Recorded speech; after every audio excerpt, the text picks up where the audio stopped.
Everyone, good morning. अभी 6:20 हो रहा है, सुबह का 6:20 और आज का डेट है 22 मार्च। उल्टा दिख रहा है और मैं इतनी जल्दी सुबह सुबह आज उठ चुकी हूँ। ये देखिए 6:19 हुआ है और 22 मार्च हो रहा है आज। तो रोज़ तो मैं इतनी सुबह नहीं उठ पाती हूँ। अभी फ़िलहाल अभी के टाइम में मुझे उठने में 7, साढ़े 7, 8 बज जाता है, लेकिन आज मैं उठ चुकी हूँ। बहुत बड़ा रीज़न है आज इतनी जल्दी सुबह सुबह उठने का, जो कि मैं आप लोगों के साथ ज़रूर शेयर करना चाहती हूँ। इसलिए मैं इतनी सुबह सुबह कैमरा लेके बैठी हूँ। मोस्टली सुबह सुबह तो किसी को भी मन नहीं होता है, लेकिन आज मैंने सुबह से ही ब्लॉग बनाना स्टार्ट कर दिया है। इसलिए क्योंकि मैं नहीं चाहती थी कि ये मोमेंट जो है उसको मैं मिस करूं कैप्चर करने से। और आज सबसे मेन जो रीज़न है वो ये है कि आज मैं हॉस्पिटल में एडमिट होने वाली हूँ। एडमिट ऐसा कुछ प्लान नहीं था या ऐसा कुछ डॉक्टर ने हमको पहले से नहीं बताया था कि हम लोग को आज ही एडमिट होना है, मतलब मुझे एडमिट होना है। मुझे कुछ भी नहीं पता था। मैं आप लोगों के साथ थोड़ा सा डिटेल्स में सारी चीज़ें शेयर करना चाहती हूँ। तो मैंने सोचा इसलिए मैं थोड़ा फुर्सत से एक वीडियो बनाऊँ आप लोगों के लिए कि क्या हुआ, कैसे हुआ और क्यों हम लोग आज एडमिट होने वाले, मतलब मैं आज एडमिट होने वाले। ये मेरे मुंह से बार बार हम लोग इसलिए निकल जाता है क्योंकि मेरे साथ मैं अपनी फैमिली को भी जोड़ लेती हूँ।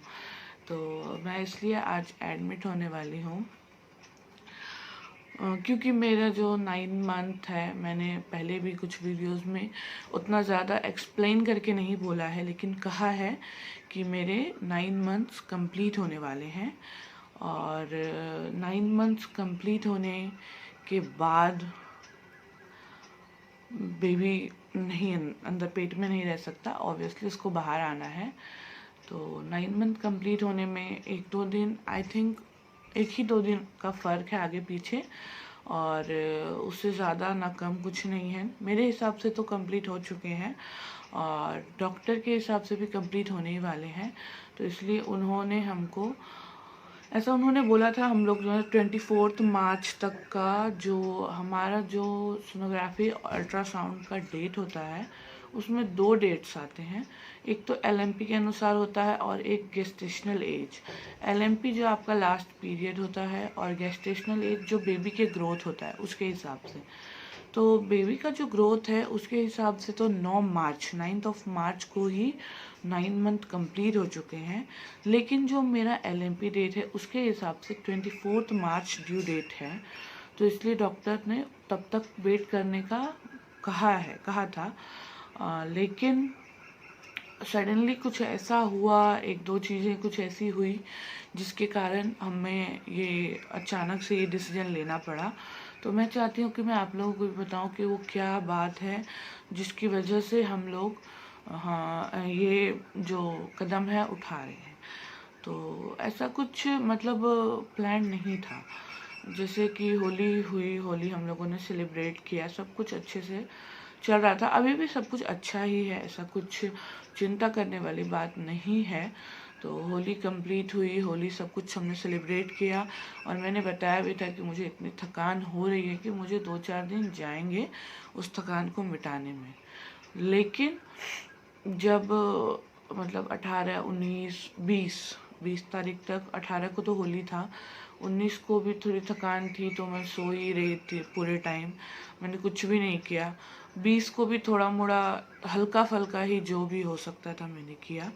और फिर 20 के शाम के बाद से मैं थोड़ा ठीक फील कर रही थी, अच्छा फील कर रही थी, थकान भी सारी उतरने सी लगी थी।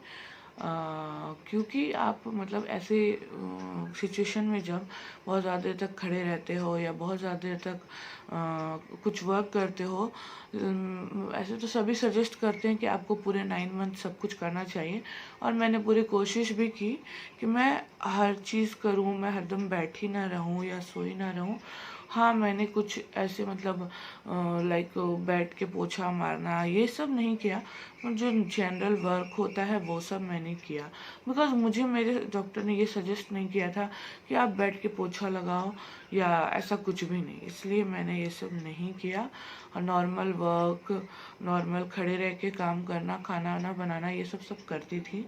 ऐसा कोई प्रॉब्लम नहीं था मुझे, और अभी भी नहीं है, अभी भी करती हूँ।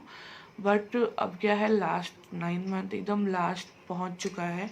मतलब मुझे ऐसा लगता है कि प्लस ही छू चुका है, माइनस अगर होगा भी तो 1 या 2 दिन का ही माइनस में होगा 9 मंथ का। तो उसके बाद सब था ठीक है सब कुछ। पर कल 21 को सुबह सुबह जब मैं उठी तो मुझे एकदम अच्छा नहीं लग रहा था। मतलब मेरे पाँव ना इतना मतलब लाइक एलिफेंट की तरह इतना इतना हैवी। मैं आप लोगों को एक साइड में यहाँ फोटो लगा के दिखाऊंगी कि मेरे पैर कैसे फूल गए थे। तो इतना इतना मेरा पैर फूल गया था। मेरे ये फिंगर्स जो हैं ये अभी भी थोड़े थोड़े सूजे हुए हैं, ये सब पूरे फूल गए थे। मेरा एक आँख थोड़ा और ऊपर ऐसे फूल गया था। तो मतलब मैंने उसको थोड़ा इग्नोर करने की कोशिश किया, क्योंकि मुझे कुछ उससे प्रॉब्लम नहीं हो रही थी। हाँ, पैर में जो सूजन था उससे थोड़ा प्रॉब्लम ये हो रहा था कि मुझे चलने में दिक्कत हो रहा था। चलने में दिक्कत ये हो रहा था कि जो ऊपर का जो पैर का जो हमारे ऊपर का पोर्शन होता है वो खींच रहा था, और थोड़ा सा अगर उसको कोई पिंच भी कर देना तो बहुत पेन आ रहा था उसमें। तो ऐसी दिक्कत हो नहीं रही थी, बट कल मुझे थोड़ी फील हुई। तो मुझे पता नहीं सडनली ऐसा क्या हुआ, मैंने ना हॉस्पिटल में कॉल कर दिया कि मुझे ऐसा ऐसा हो रहा है, मेरे पैर में थोड़ी सूजन आई हुई है। वो तो 2 महीने से है, एक्चुअली में मेरे पैरों में सूजन 2 महीने से थी, लेकिन कल बहुत ज़्यादा था। मैं फ़ोटो डाल दूँगी, आप लोग देख लो, मैंने फ़ोटो इधर डाल दिया है, आप लोग वो देखना। और वो बहुत ज़्यादा ही था। मैं जब डॉक्टर के पास गई थी तो मैंने वहाँ पेशेंट को देखा, 9 मंथ और भी एक थी, उनका भी 24 का ही डेट था। उनके पैरों में कुछ भी नहीं था। तो मुझे थोड़ी सी मुझे ये भी लगा, अरे मेरे इतना ज़्यादा। तो डॉक्टर ने मुझे बताया कि किसी को होता है, किसी को नहीं भी होता है, खैर वो दूसरी बात है। लेकिन जो मुझे मतलब फील हो रहा था अंदर से, वो मुझे थोड़ा अच्छा नहीं लग रहा था। पैरों में खास करके, पैर में अभी भी सूजन है। एक पैर थोड़ा ठीक हुआ है, दूसरा पैर एक्चुअली प्रॉब्लम क्या हुआ है ना, कि जो ब्लड सर्कुलेशन होता है ना वो पैरों में रात को सोने के कारण ना ठीक से पहुंच नहीं पा रहा है। तो ब्लड सर्कुलेशन सही से नहीं हो पाया, तो जहाँ नहीं हो पाया वो ज़्यादा पोर्शन सूज गया। तो हम लोगों को डॉक्टर सजेस्ट करते हैं कि आपको लेफ़्ट करवट ही सोना है। तो लेफ़्ट करवट सोने के कारण जो लेफ़्ट पैर है ना वो ज़्यादा सूज गया है, क्योंकि उसमें ब्लड का सर्कुलेशन सही से नहीं हो पा रहा था। तो हम लोग गए डॉक्टर के पास, उन्होंने बोला कि मतलब सूजन कोई प्रॉब्लम नहीं है, लेकिन इससे मतलब मुझे पेशेंट को कोई अनकंफर्टेबल या अनइजीनेस नहीं होना चाहिए, उनको कुछ प्रॉब्लम फील नहीं होना चाहिए, ऐसा मतलब उन्होंने बोला। तो उनका कहना था कि उन्होंने मुझे, मेरा जो लास्ट विजिट था डॉक्टर के पास 15 फरवरी का था, तो उन्होंने मुझे बोला था कि आपको 22 फरवरी मार्च का, सॉरी मार्च का 15 मार्च का था मेरा जो लास्ट विजिट था उनके पास, डॉक्टर के पास। और उन्होंने मुझे फिर 22 मार्च मतलब आज के दिन ही सुबह को 11 बजे बुलाया था। उन्होंने मुझे एक छोटा सा बॉटल लिखा था, उसका नाम है कैस्टर ऑयल। बोलते हैं कि आपको अगर लास्ट तक में भी पेन नहीं आते हैं नॉर्मल डिलीवरी के लिए, तो आप वो डॉक्टर के सजेशन पे ले सकते हो, ऐसे नहीं ले सकते। आपको अगर डॉक्टर वो बताते हैं, लिख कर के देते हैं, तो आप वो चाय में, गर्म पानी में सुबह सुबह जब भी आपको डॉक्टर लिख के देते हैं, जिस तक लेने के लिए कहते हैं, तो आपको लेना है वो। तो उन्होंने मुझे भी लिख करके दिया था कैस्टर ऑयल, और उन्होंने कहा था कि आपको ये 22 मार्च को सुबह 6, 6:30, पौने 7 में पीना है, और फिर 11 बजे आपको आना है। आप इसको 2-3 बार करके भी पी सकते हैं, एक बार में भी पी सकते हैं, जैसे कंफर्टेबल हो। तो मैंने भी कहा ठीक है। तो लेकिन फिर मुझे कल थोड़ी प्रॉब्लम फील हुई तो मैं चली गई, मेरी बेबी का मूवमेंट बहुत ही अच्छा है, सब कुछ अच्छा था, ऐसा कुछ प्रॉब्लम नहीं है। डॉक्टर ने भी हार्ट बीट सब कुछ चेक किया, उन्होंने बोला बहुत अच्छा है, हार्ट बीट भी कोई प्रॉब्लम नहीं है। लेकिन उनका कहना है कि 9 मंथ तो पूरे होने वाले हैं, लगभग हो ही चुके हैं। और उन्होंने मुझे पहले भी इसलिए ही बुलाया था कि उन्होंने सोचा था कि वो कैस्टर ऑयल देंगे, और अगर पेन उठता है या उससे कुछ प्रोग्रेस होता है तो फिर वो पेन उठने का दवाई या इंजेक्शन देंगे, और उससे भी अगर कुछ प्रोग्रेस हो जाता है तो हम लोग वेट करेंगे, और अगर नहीं होता है प्रोग्रेस तो फिर हम लोग सी सेक्शन के लिए जाएंगे, प्लान करेंगे। तो ये सब कुछ बहुत ही सडनली प्लान हुआ। वो मतलब कुछ हम लोगों को पता ही नहीं था कल तक। कल दोपहर तक हमें कुछ भी नहीं मालूम था। कल 11 बजे मैं डॉक्टर के पास गई और उन्होंने यूँ सडनली ऐसा बोल दिया ऐसे करके कि आपको कल आप आ जाओ, एडमिट कर लेंगे 9 बजे सुबह में। तो हम लोग भी मतलब सडनली एकदम बहुत हौच पौच हो गया।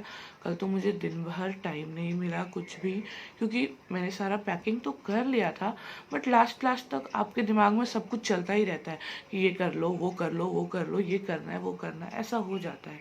तो हम लोग कल दिन भर इसी में रह गए, और कहीं ना कहीं मुझे थोड़ा मतलब थोड़ा नहीं, थोड़ा से कुछ ज़्यादा ही ये था कि अगर नॉर्मल के लिए लेबर पेन आ जाए तो बहुत ही अच्छा होगा। ऐसे तो आज के टाइम में सी सेक्शन भी कोई बड़ी बात है नहीं, नॉर्मली सभी के साथ ज़्यादा 70% के लोग लेडीज़ के साथ ये सी सेक्शन ही होता है। बट बहुत सब हर कोई जो मतलब ऐसा जिनको दर्द नहीं बर्दाश्त होता है वही नॉर्मल से भागते हैं। चाहता तो हर कोई है नॉर्मल डिलीवरी, लेकिन अगर नहीं है लिखा तो वो हमारे हाथ में तो है नहीं। तो बस मैं आप लोगों के साथ यही शेयर करना चाहती थी कि अगर आप लोग भी ऐसे सिचुएशन से गुजर रहे हो तो टेंशन मत लो, चिंता मत करो, आराम से, स्ट्रेस मत लो, नर्वस मत हो। डॉक्टर तो हमेशा हमें यही बताते हैं, यही कहते हैं कि टेंशन लेने की बात नहीं है, और हमारे डॉक्टर हमारे लिए जो भी करेंगे अच्छा करेंगे मेरे हिसाब से। बाद बाकी सबका अलग अलग से सोच होता है। मेरे डॉक्टर मेरे लिए परफेक्ट हैं, मुझे उन पर पूरा भरोसा है, और इसलिए मैं उनके हिसाब से, उनके सजेशन के हिसाब से ही जो भी वो मुझे बताते हैं मैं वो ही करती हूँ। और बस मैं आप लोगों के साथ यही शेयर करना चाहती थी आज के दिन, और बाद बाकी आज जो भी दिन भर होगा मैं कोशिश करूँगी कि मैं शूट कर सकूँ, क्योंकि मेरे पास कोई ऐसा कैमरा मतलब वीडियो शूट करने के लिए कोई हेल्पिंग हैंड नहीं है। ये मेरे साथ बहुत बड़ी प्रॉब्लम है, बिकॉज जो मेरी सिस्टर हैं वो घर में सारा काम संभालेगी, क्योंकि मैं भी नहीं हूँ तो उनको ही सब कुछ संभालना पड़ेगा। तो इसलिए वो भी थोड़ा इधर बिज़ी हो जाती हैं। तो और फिर भी मैंने उनसे कहा है, और मैं भी पूरी की पूरी कोशिश करूँगी कि मैं ज़्यादा से ज़्यादा आप लोगों के साथ शेयर कर सकूँ कि मेरा सब कुछ कैसे हुआ, कैसे गया। हाँ, थोड़ा एक्साइटमेंट भी है, थोड़े हैप्पी भी हैं हम लोग, और थोड़ा नर्वस तो है ही। वो तो जेन्युइन है कि आपको आ ही जाता है नर्वसनेस, थोड़ा डर, लेकिन आप कोशिश करो कि उस डर को पीछे छोड़ो और उस हैप्पीनेस को याद करो कि एक छोटू सा प्यारा सा cute cute hand, cute cute leg वाला छोटू सा बेबी, कोई भी जो भी हो वो आपके गोद में होगा, और आप कितना हैप्पी फील करोगे। आप ये सोचो तो आपका सारा स्ट्रेस, सारा नर्वसनेस, सारा डर जो होता है वो ना कहीं भाग जाता है। तो मैं भी बस वही कोशिश कर रही हूँ, और मैं तो बहुत मतलब नर्वसनेस तो मैं कम फील कर रही हूँ, यही सोच सोच के कि अब हम लोग जिस टाइम का पिछले 9 महीने से वेट कर रहे थे इतना बेसब्री से, हम सभी, मैं, मेरे घर वाले, सब कोई इतना बेसब्री से वेट कर रहे थे, वो टाइम आने वाला है। हाँ, एक थोड़ा सा मुझे एक बात का दुख ज़रूर है। एक्चुअली मेरी जो मदर है, मेरी मम्मी, वो वेट कर रही थी कि डॉक्टर जब बताएंगे तो फिर वो आएंगी। वो थोड़ा दूर रहती हैं तो उनको आने के लिए 1-2 दिन टाइम जाएगा। तो ऐसा सडनली जो मतलब एडमिट होने का डेट आ गया ना, तो अब मुझे लगता है कि वो बेबी के आने के बाद ही आ पाएंगी।